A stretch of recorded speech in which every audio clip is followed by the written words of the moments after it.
You need to build a loyalty base. You need to build a position in the market. In the case of a retail business, it's a lot of hours. Matt Stermer, owner of Oil and Vinegar at Bellevue Square, didn't begin his career in retail. I spent 15 years at Nike. I was a CPA prior to that. And the last 7 years of my stint at Nike were in Europe, which is where I saw Oil and Vinegar. When I was there as an expat, I walked by, and like many people that come by the store here, how can you have a store that's only oil and vinegar? Salad dressing, right? What really attracted me was the experience. The staff were very knowledgeable. They helped me put together a gift that I gave to a friend, and that was really what sunk in and what nugget I remembered. 5 years later, I decided that it was time to leave Nike and go out and follow my entrepreneurial dream. And ultimately, the uniqueness and the experience that the concept in general brings was intriguing, and something that I thought, no way could this go wrong in the U.S. While Oil and Vinegar was new to the U.S., Matt's understanding and belief in the brand, coupled with the education he received working at Nike, strengthened his confidence. What I really took away from my experience there was the brand is something you protect to no end, so it's your biggest asset. The brand also represents, for the consumer, an experience and a personal connection, which at Nike we went to great lengths to facilitate and solidify that personal connection with the brand. One thing I learned is that you can never get your brand in front of a consumer enough.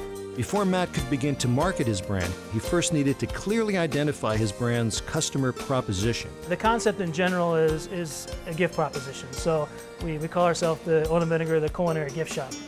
It all revolves around, which is actually our marketing slogan as well, and that's being passionate about taste. The M4 wall is essentially the focal point of the store, and ultimately that's where the experience culminates. We have over 50 different oils and vinegars that we import directly from small estates, and it's on tap. Essentially, that's where everybody's able to see the product. You see the different textures of the oils and vinegars, the colorations. We tell a story behind that with each one, and ultimately the person is allowed to taste the product. The adventure is just trying new things. I mean, we have white truffle balsamic vinegar. Not too many people have tried it. And we have a date balsamic cream. There's lots of unique flavors that are coming from the Mediterranean, and many people here in the U.S. have probably not tasted them. And so that's really the kind of the core of the experience, is the ability to taste something, to get some interesting recommendations on how to use it, and then ultimately have it packaged as a nice gift. What happens is that people receive the product as a gift, and they fall in love with it, and then now they're a daily use customer.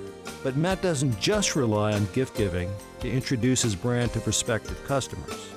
Sometimes in the store we'll do events where we bring in a chef, we'll use some of our own staff. We have an Italian lady who is a fantastic cook, and she shows people how to make homemade pasta. And so we'll do demonstrations in store and let people taste it, and it ultimately is an interesting segue to a purchase. We also get outside of the four walls of Bellevue Square and go to wine and food festivals. We taste the product there. Ultimately, we reach new consumers through that. Quality in the product and the experience. By focusing on these core brand assets, Oil and Vinegar was able to weather the Great Recession and grow. For us, yes, we had a little bit of a decline during the tough years, but we stayed pretty consistent in the sense that our consumer was looking for quality product. They actually became a little more discerning because they wanted to try the product now versus just buying and hoping they liked it. And ultimately, from a gift standpoint, it played right into our hand because it's a practical gift, and that's what people were looking for in the last few years. Knowing your customer and delivering what they're looking for. Two important ingredients for any concept success.